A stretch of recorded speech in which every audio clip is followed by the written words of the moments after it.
Cuenta una historia, hermanos, de un joven que por algunas razones circunstanciales incurrió en una deuda muy grande. Más que grande, una deuda gigante que comenzó a aplastar a aquel joven bajo el peso de la depresión y la desesperación. La deuda era tan grande que no tenía paz, no comía, no dormía. Es más, ni siquiera podía concentrarse en una conversación cotidiana con otra persona. Y para agregarle a este dolor, no es que simplemente había perdido ya de por sí la paz, es que además había un adversario que conocía de esta deuda y la utilizaba para aplastarlo, de tal manera que eso aumentaba en él el sentido de culpa, de dolor, de frustración. Pero un tío, siempre en esta historia aparece un tío rico de Nueva York, se entera de la deuda de este sobrino.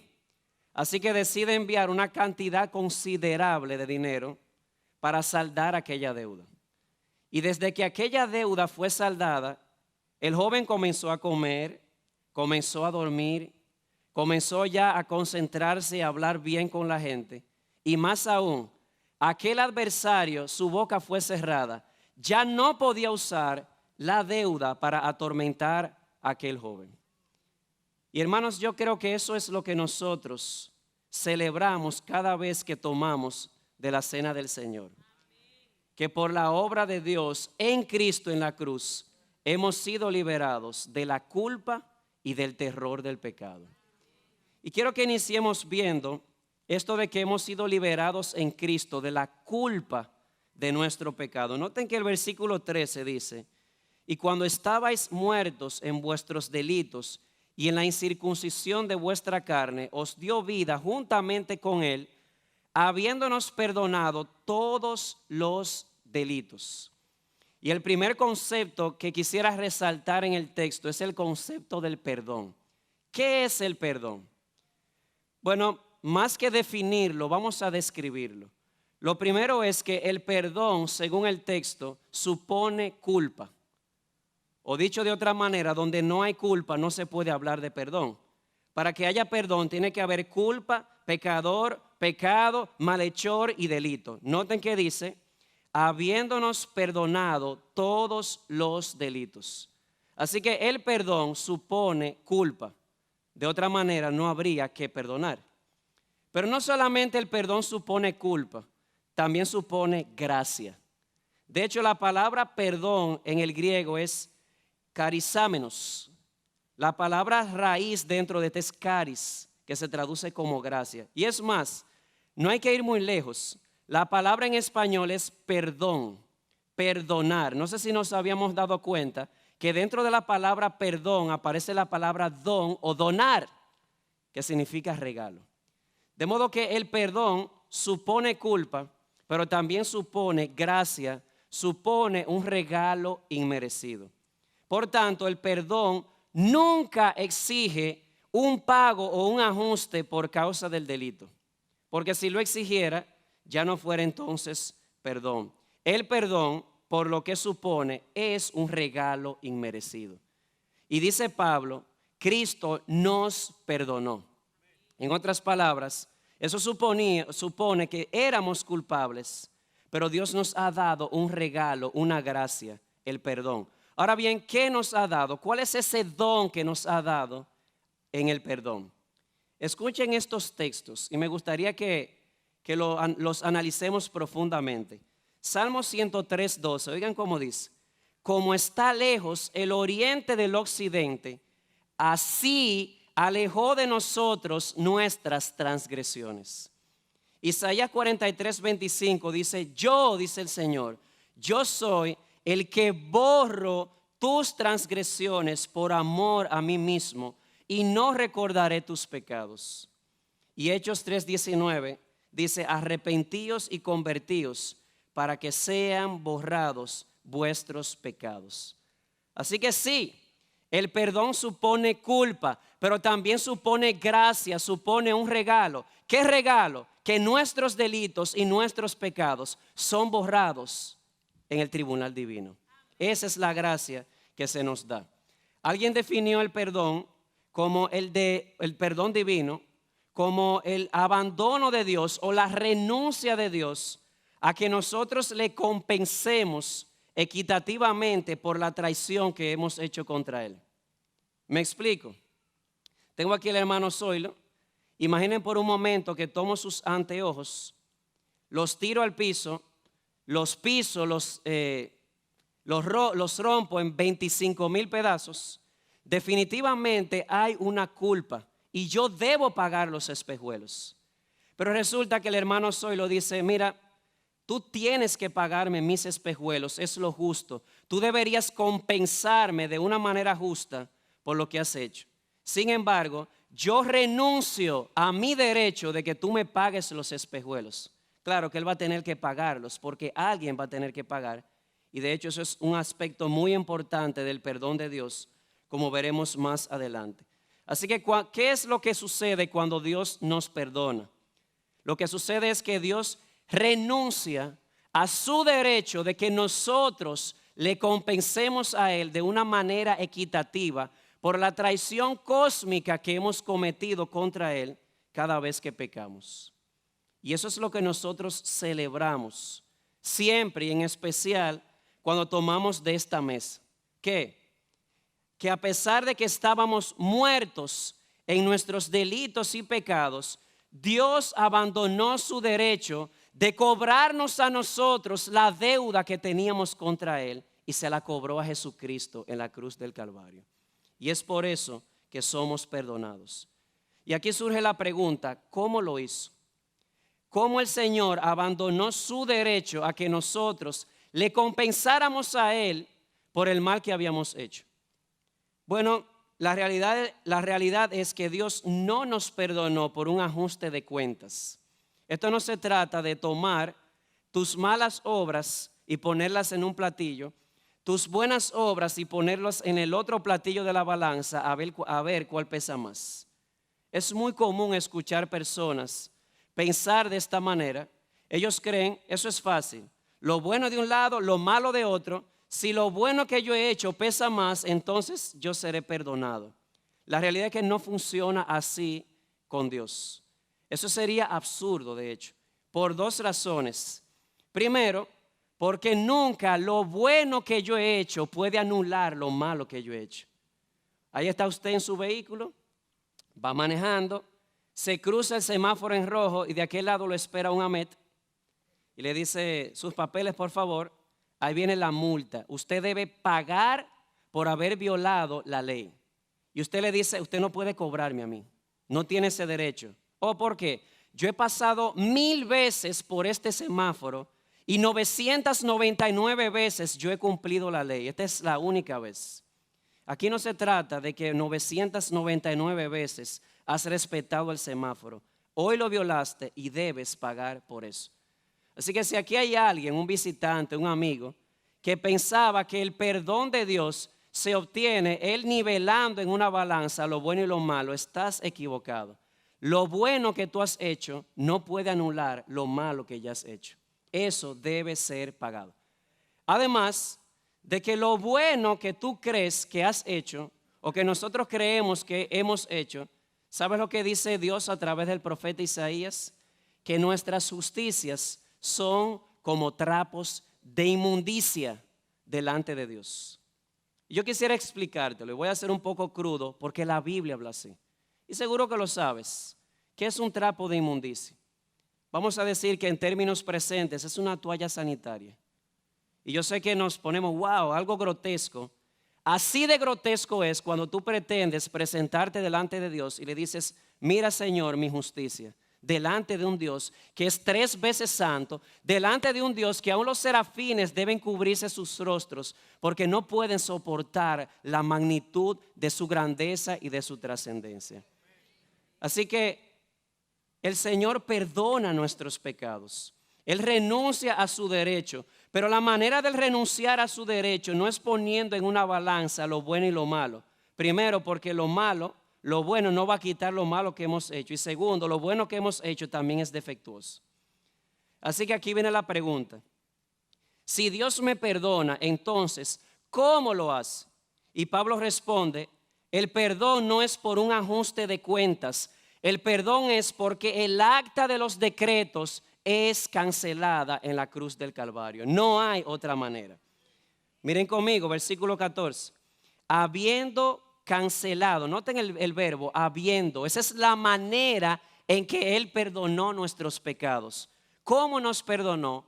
No nivelando cuentas, sino habiendo cancelado el documento de deuda que consistía en decretos contra nosotros y que nos era adverso. La Reina Valera dice el acta de los decretos. Y la palabra griega es una sola, keriografon, que significa un escrito a mano. Y la pregunta es, ¿qué contiene ese escrito? Bueno, dice el texto que contiene decretos, es decir, sentencias legales. Pero una sentencia legal puede ser favorable o desfavorable. Y según el texto, los decretos que estaban en esta acta, ¿eran favorables o eran desfavorables? Dice el texto, el acta de los decretos que era contra nosotros y nos era adverso. Definitivamente, este escrito que contiene decretos no nos favorece. Era contra nosotros, nos era adverso. Y todo esto es una ilustración. El acta de los decretos, este escrito a mano, con decretos contra nosotros a causa de nuestra deuda, de nuestro pecado con Dios, no es más que una ilustración para decir que nosotros tenemos una deuda con la ley de Dios.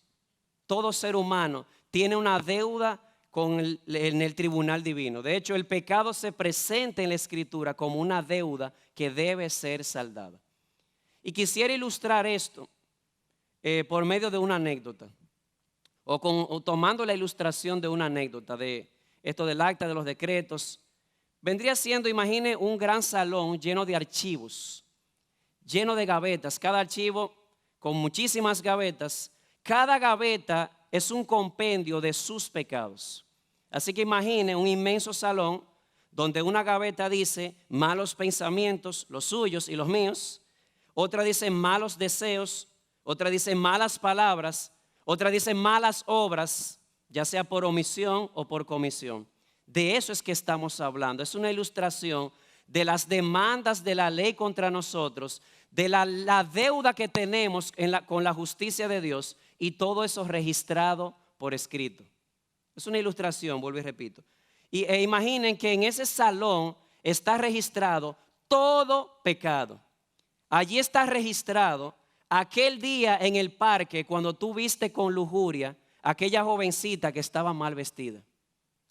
Allí en aquel salón está registrado aquel momento en la oscuridad cuando pensabas que nadie te veía y accediste a una página pornográfica. Allí en aquel salón está registrado aquel periodo de tu vida donde no creciste porque tenías 15 años con una raíz de amargura con un hermano que no resolviste y que ni te interesó resolver. Allí estaba registrado el día que le dijiste a tus padres que ibas a la casa del vecino joven, pero realmente lo engañaste, era para ir a otro sitio. Allí está registrado aquel día en que movido por la codicia metiste la mano en los bienes de tu jefe, el acta de los decretos que era contra nosotros. Allí está registrado, estaba registrado aquel día en el curso que decidiste hacer trampa en un examen y fijarte, engañando y robando el trabajo que no era tuyo. Allí está registrado aquel día en el cual, por un sentido de frustración por tu trabajo, golpeaste a tu esposa, ya sea física o sentimentalmente. Allí está registrado aquel día lluvioso en que le fuiste infiel a tu esposo. Y te dirá, wow, hermano, es fuerte lo que estamos diciendo. Se trata de cosas que al pensarlas viene a nosotros un sentimiento de culpa y de vergüenza. Y todo esto es para recalcar, amado hermano y amado amigo, que la única manera de ser perdonados no es balanceando estas cosas monstruosas y vergonzosas con lo bueno, es cancelándolas.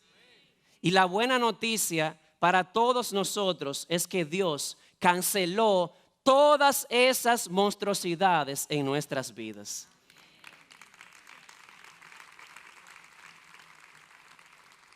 Así que hermano, no he traído todo esto para resaltar o para provocar culpa o vergüenza, sino para recordarte en esta noche lo que Dios ha hecho por ti. ¿Sabes lo que hizo por ti? Esas actas que testificaban contra ti, donde estaba compilado todos tus pecados, el Señor las clavó en la cruz del Calvario. Dice, habiendo cancelado el documento de deuda que consistía en decretos contra nosotros y que nos era adverso. Él los canceló. Y no solamente los canceló, Él también los echó fuera. Los echó a un lado. Sí, porque pudiera haber en la policía un archivo donde hay un acta de un delito y dice ya está cancelado, pero todavía sigue existiendo el acta escrito. Pero en este caso no simplemente el acta queda cancelada, es que Dios la echa fuera. Dios la hace a un lado, como dice el profeta Miqueas hablando de Dios. Él volverá a compadecerse de nosotros, hollará nuestras iniquidades. Sí, arrojará a las profundidades del mar todos sus pecados. Así que, amado hermano, si viene a tu mente este pensamiento que comienza a remover culpa dentro de ti, cosas pecaminosas y vergonzosas como las que hemos mencionado, predícale a tu corazón el evangelio y recuérdale esto. Sí, pero Dios tomó esas actas y no solamente las anuló por el sacrificio de la cruz, sino que también las ha quitado de en medio. Ya no están contra ti, ya han sido anuladas, ya han sido canceladas en la cruz de Jesucristo. Y usted dirá, ¿y cómo las canceló? ¿Cómo la deshizo? Bueno, seguro que no fue por cuña política. Dios no canceló esa deuda o esas demandas de la ley contra ti por cuña política. Eso le costó la vida a su hijo. Hace un rato decíamos, imaginen que el hermano Zoilo me dice, yo voy a renunciar a mi derecho a que tú me pagues los espejuelos, pero al final él va a tener que pagarlos. Eso fue lo que hizo Dios.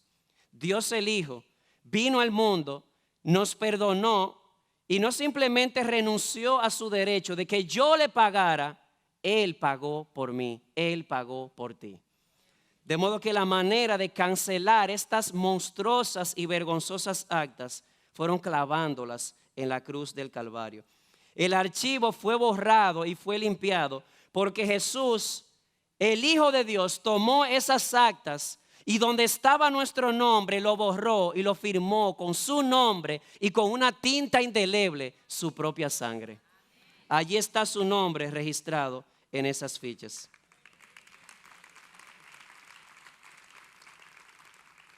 Amado hermano, en la cruz Jesús cargó con tu culpa y también cargó con tu vergüenza. Así que cuando comiences a experimentar culpa y vergüenza por tus pecados pasados, recuérdale a tu alma, antes de que tu alma te hable a ti, háblale tú a ella y recuérdale, sí, pero el acta de los decretos que era contra mí ha sido anulada y ha sido echada a un lado, ha sido lanzada a lo profundo del mar, ha sido enterrada en lo más profundo del núcleo de la tierra y Dios ha prometido, yo borraré todas tus rebeliones. Hace un rato leíamos, aleluya, gloria a Dios, mucho ama al que mucho se le ha perdonado. Así que hermanos, Jesús en la cruz del Calvario, Él soportó nuestra condenación. Por lo tanto, no hay condenación para todos aquellos que estamos en Cristo Jesús. No importa que el pecado pasado tuyo haya sido grande, la gracia de Dios ha sido más grande y será más grande que el pecado más grande que tú has hecho en tu vida.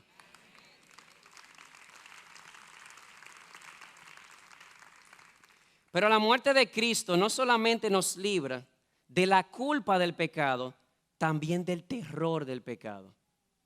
¿Ustedes se acuerdan en la historia que decía inicialmente? Aquel joven no solamente sentía dolor, y aquel joven no solamente no tenía paz, había también un adversario que constantemente usaba la deuda para atormentarlo. Lo mismo sucede o trata de suceder en la vida del cristiano. Porque hay un acusador, hay un adversario llamado el diablo, que su pasatiempo favorito es tomar tus culpas pasadas y estrujártelas en la cara. Pues ¿sabes algo? La muerte de Cristo te libera también de eso, del terror, del pecado. Fíjate cómo dice en el versículo 15. y habiendo despojado a los poderes y autoridades, hizo de ellos un espectáculo público, triunfando sobre ellos por medio de él. Y la pregunta es, ¿quiénes son estos poderes y autoridades? Básicamente se refiere a las huestes espirituales de maldad encabezadas por el diablo. ¿Sabe lo que significa la palabra diablo? Significa acusador. Y es el nombre perfecto para un ser cuyo pasatiempo favorito es comenzar a usar nuestras culpas pasadas para aumentar en nosotros el sentido de vergüenza y acusarnos. Pero Cristo nos vino también a liberar del terror del pecado. Y que quede claro esto, amados hermanos. Esto es parte o es la esencia de la guerra espiritual del cristiano. Nuestra lucha no es contra carne ni sangre, es contra huestes espirituales de maldad. Y en esta guerra el diablo y sus ángeles atacan con fuerza por medio de acusaciones al pueblo de Dios. Constantemente acusan a los hijos de Dios, produciendo tristeza, depresión y desesperanza. El trabajo del diablo es tratar de cavar en la tierra o de sumergirse como un buzo a lo profundo del mar y tratar de buscar esas actas que Dios ya enterró. Pero ¿sabes algo? Si el diablo encuentra esa acta, se encontrará con esto: que aunque le encuentre en lo profundo de la tierra, aunque le encuentre en el profundo del mar, encontrará el nombre de Jesús firmado por ti y por mí.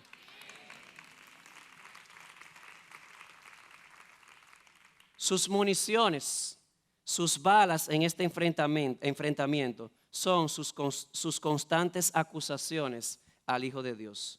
Pero, amado hermano, sus acusaciones diabólicas ya no son efectivas porque sus grandes y poderosas balas son detenidas por el yelmo de la salvación, por ese casco de la salvación que le recuerda a nuestras almas que nuestra salvación ya ha sido lograda y aplicada en la cruz, lograda y aplicada en el día de nuestra conversión.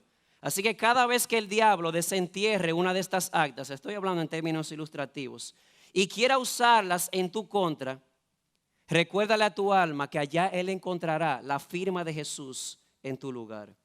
Cada vez que el infierno se levante a acusarte con esto, recuérdale a tu alma que en el tribunal divino, a la diestra del Padre, se pondrá de pie el Cordero inmolado y señalará sus heridas. ¿Y sabes qué? Tu nombre escrito en sus heridas. No hay condenación para los que están en Cristo Jesús. Hermanos, y debemos recordarnos eso todos los días. Piensa en Pedro. Y de hecho debo confesar algo al decir esto. Esto lo pensé por primera vez de una manera profunda en una obra que vi aquí en la IBI. Un personaje que presentaba el hermano Carlos Núñez a Pedro. Piensen en Pedro. Jesús le dice: Simón, Satanás te ha pedido para zarandearte como a trigo, pero yo he rogado por ti que tu fe no falte. Y saben algo, cuando oí eso ese día, estaba sentado de ese lado, comencé a pensar en algo que nunca había pensado. Yo dije, pero ¿a qué se refería Jesús? Yo no estoy tan seguro que Jesús le estaba diciendo a Pedro: mira, el diablo te va a tentar para que tú me niegues, pero yo voy a rogar por ti que tu fe no falte. Yo decía, no puede ser eso, porque Jesús le aseguró: tú me vas a negar. Así que la pregunta mía en el momento fue: ¿a qué se refirió Jesús cuando dijo, te van a zarandear y yo he rogado por ti que tu fe no falte? Y ese día vi dramatizado cuando Pedro, al ver a Jesús, lloró amargamente, luchando con la culpa de su pecado.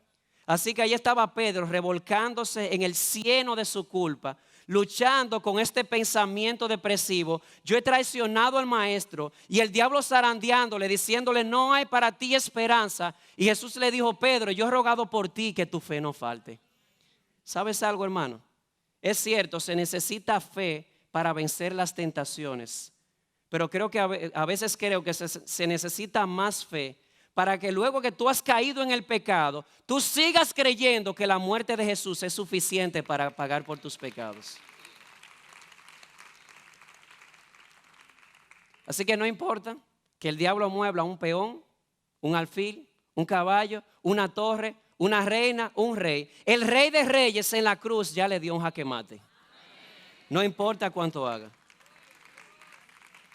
Jesús ha vencido al diablo, al pecado, al infierno y a la muerte. Y en aquel día se evidenciará cuando Él resucite a su pueblo perdonado y sea aplastado el último enemigo, la muerte, que es el aguijón del diablo para atacarnos. Y en todo esto hay un final espectacular. Dice el texto, habiendo despojado a los poderes y autoridades, hizo de ellos un espectáculo público.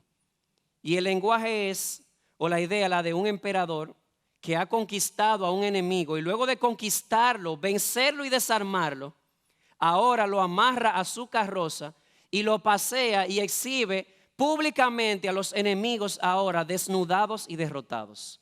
Y eso es lo que Cristo ha hecho con el diablo y con todo su ejército. Porque cuando el diablo venga a tratar de usar esas armas, realmente viene este texto a nuestra mente que nos dice que él ya fue desarmado. Lo único que el diablo puede usar para acusarte son esas actas y ya les han sido quitadas. Les han sido arrebatadas. No le queda otra cosa que tratar de engañarte. Pero cuando Él venga a estrujarte tu pecado, recuérdale a tu alma que Cristo pagó por ti. Recuérdale a tu alma que esa acta de decretos ya no puede ser usada con eficacia porque fue cancelada en la cruz y ha sido quitada de en medio, ha sido echada fuera. ¿Y sabes algo? Esa victoria de Cristo sobre el diablo y sobre las huestes espirituales de maldad, en cierta manera dice la Biblia que también es tu victoria. Mira cómo dice Juan en el libro de Apocalipsis capítulo 2. Y oí una gran voz en el cielo que decía, ahora ha venido la salvación, el poder y el reino de nuestro Dios y la autoridad de su Cristo, porque el acusador de nuestros hermanos, el que los acusa delante de nuestro Dios día y noche, ha sido arrojado. Ellos le han vencido por medio de la sangre del Cordero y por la palabra del testimonio de ellos, y no amaron sus vidas, llegando a sufrir hasta la muerte. En otras palabras, le hemos vencido por medio de la sangre del Cordero. Así que, amado hermano, ahora cuando tomemos de esta cena, recuerda que esto es una celebración, esto no es un velorio, es una celebración donde celebramos que Cristo ha comprado nuestro perdón. Es una celebración de que el arma que el diablo usaba para atormentarnos ha sido clavada en la cruz, ha sido quitada de en medio y ahora con limpia conciencia puedo venir a los pies del Maestro y adorarlo por su gran salvación. Amado hermano, a la cena del Señor no venimos a recordar nuestros pecados que clavaron a Cristo en la cruz. Venimos a recordar al Cristo de la cruz que murió por nuestros pecados. El enfoque de este sacramento, de esta cena, no son nuestros pecados. No digo que no vengan a nuestra mente. El enfoque es el recordatorio de la sangre derramada en la cruz del Calvario para el perdón de todos aquellos que creen en Él. Oh, amado hermano, que tu corazón sea confortado con el Evangelio de Jesucristo. Y si hay aquí algún amigo, saben que es la primera vez que vengo, así que no voy a asumir que todos son de la iglesia. Si hay aquí algún amigo que nos visita, algún jovencito, jovencita, niño, niña, invitado, realmente a mí no me importa el tamaño, ni el color, ni la grandeza del archivo de tus pecados. Solo quiero que sepas que la misericordia y la gracia de Dios va a hacer ver tu gran archivo como una caja de fósforos. La gracia de Dios es más grande que tu pecado. Es que usted no entiende, señor predicador. Es que yo he sido un hombre blasfemo, es que yo he sido un hombre adúltero, es que yo he sido un hombre homosexual, es que yo he sido una prostituta, una lesbiana, un ladrón. Todo pecado será perdonado a los hijos de los hombres. Y tu pecado puede ser grande, pero quiero que sepas que la gracia de Dios es más grande que tu pecado. Y Cristo en la cruz del Calvario hace 2000 años puso su vida en expiación para perdonar también tus pecados. Así que yo te ruego con todo mi corazón que tú vengas a sus pies.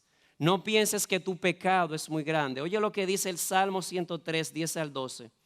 No nos ha tratado según nuestros pecados, ni nos ha pagado conforme a nuestras iniquidades. ¿Y por qué? Porque como están de altos los cielos sobre la tierra, así de grande es su misericordia para con aquellos que le temen. Así que no dudes en venir. De hecho, sería una ofensa a Jesús que tú le digas mi pecado es más grande. Porque Él te diría, o sea que tu pecado es más grande que mi gracia y mi sacrificio. No, su sacrificio cubre el pecado de todos aquellos que creen en Él. Y yo quisiera terminar con una pequeña anécdota. Una anécdota que tal vez muchos han oído, pero no importa. Pedro decía, no me canso, y Pablo, de repetir las mismas cosas. Está muy relacionada con lo que hemos visto. Y les voy a pedir, si es posible, no tienen que hacerlo si no quieren, pero que escuchemos esta anécdota con los ojos cerrados. Que cerremos nuestros ojos y la escuchemos y vayamos pensando en este pasaje de Colosenses.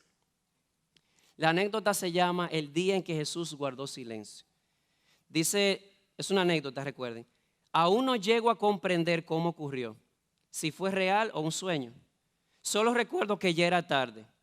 Era un día gris más en mi vida, cargado de problemas en el trabajo, en las finanzas, en el hogar. Y estaba en el sillón preferido de la sala con un libro en mi mano. El cansancio me fue venciendo y mis ojos empezaban a cerrarse y empecé a cabecear. En algún lugar entre la semi-inconsciencia y los sueños, me encontré de pronto en aquel inmenso salón, que no tenía nada especial, salvo que todas las paredes estaban completas por una serie de tarjeteros, como los que tienen las grandes bibliotecas o las grandes oficinas. Los archiveros iban del suelo al techo y parecía interminable en ambas direcciones. Tenían diferentes rótulos. Al acercarme me llamó la atención un cajón titulado Mujeres que me han gustado. Lo abrí descuidadamente y empecé a pasar las fichas. Tuve que detenerme por la impresión. Había reconocido el nombre de cada una de ellas. Se trataba de las mujeres que a mí me habían gustado a lo largo de mi vida. Sin que nadie me lo dijera, empecé a sospechar en dónde me encontraba. Este inmenso salón, con sus interminables ficheros, era un crudo catálogo de toda mi existencia. Estaban escritas las acciones de cada momento de mi vida, pequeños y grandes detalles, momentos que mi memoria había ya olvidado por completo. Así que un sentimiento de expectación y curiosidad, acompañado de intriga, empezó a recorrerme mientras abría los archiveros al azar para explorar su contenido. Algunos me trajeron muchísima alegría, otros, por el contrario, un sentimiento de vergüenza y culpa tan intensos que tuve que volverme para ver si alguien me observaba. El archivo Amigos estaba al lado de Amigos que traicioné, amigos que abandoné cuando más me necesitaban. Los títulos iban de lo mundano a lo ridículo. Libros que he leído, mentiras que he dicho, consuelos que he dado, chistes que conté. Otros títulos eran asuntos por los que he peleado con mis hermanos, asuntos por los que he peleado con mis padres, cosas hechas cuando estaba molesto, murmuraciones cuando mamá me reprendía de niño, tiempo que no dediqué a mis hijos, videos que he visto. No dejaba de sorprenderme los títulos. En algunos archiveros se encontraban muchas más tarjetas de lo que yo esperaba y en otras menos de lo que yo pensaba. Estaba atónito del volumen de información que mi vida había acumulado. ¿Sería posible que hubiera tenido el tiempo de escribir cada una de esas millones de tarjetas? Pero cada tarjeta confirmaba la verdad, cada una escrita con mi letra, cada una llevaba mi firma al final. Cuando vi el archivo programas de televisión y películas que he visto, quedé atónito al descubrir que tenía más de 3 cuadras de profundidad y ni aún así vi su fin. Me sentí avergonzado, no por la calidad de los programas solamente, sino también por la gran cantidad de tiempo que había perdido. Cuando llegué al archivo Pensamientos lujuriosos, un escalofrío recorrió mi cuerpo. Solo abrí el cajón unos centímetros. Me avergonzaría conocer su tamaño. Saqué una ficha al azar y me conmoví por su contenido. Me sentí asqueado al constatar que ese momento, solo y escondido en la oscuridad de mi mente, había quedado registrado. No necesitaba ver más. Un instinto animal afloró en mí, un pensamiento dominaba mi mente. Nadie debe de ver estas tarjetas jamás. Nadie debe entrar jamás en este salón. Tengo que destruirlo. Y en un frenesí desmedido arranqué un cajón. Tenía que vaciar y quemar su contenido. Pero descubrí que no podía ni siquiera desglosar una sola hoja del cajón. Me desesperé y traté de tirar con más fuerzas para descubrir que eran más duras que el acero. Vencido y completamente indefenso, con el corazón agitado por mis acciones, devolví el cajón a su lugar, apoyando mi cabeza al interminable archivo.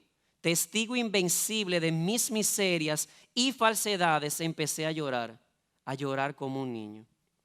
En eso, el título de un cajón pareció aliviar en algo mi situación. Personas a las que les he compartido el evangelio. La manija brillaba y al abrirlo encontré 5 tarjetas. Las lágrimas volvieron a brotar de mis ojos. Lloraba tan profundo que no podía respirar.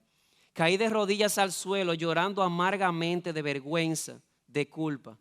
Y un nuevo pensamiento cruzaba mi mente. Nadie debe entrar en este salón. Y pensé, necesito encontrar la llave y cerrarlo para siempre.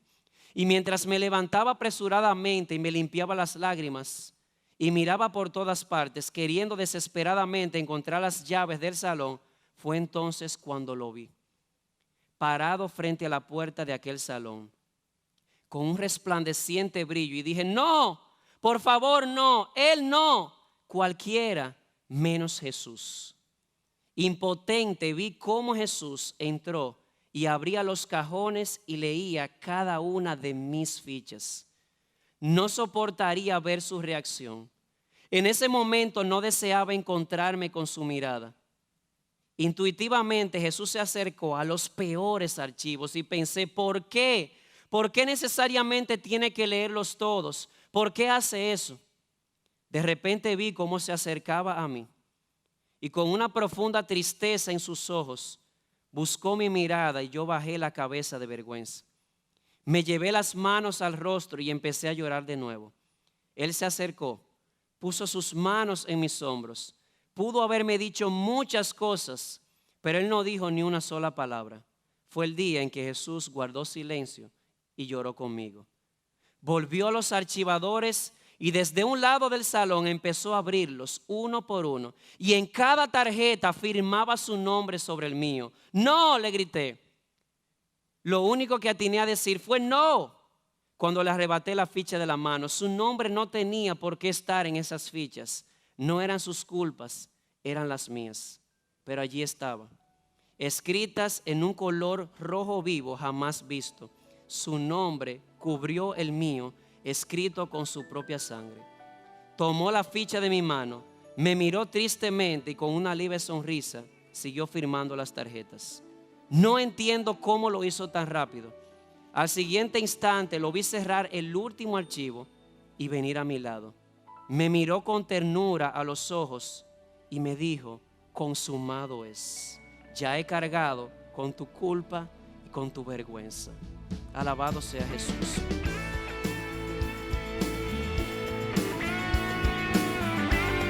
Esta es una producción que llega hasta ustedes gracias a los aportes de individuos y empresas comprometidos con la defensa de la fe.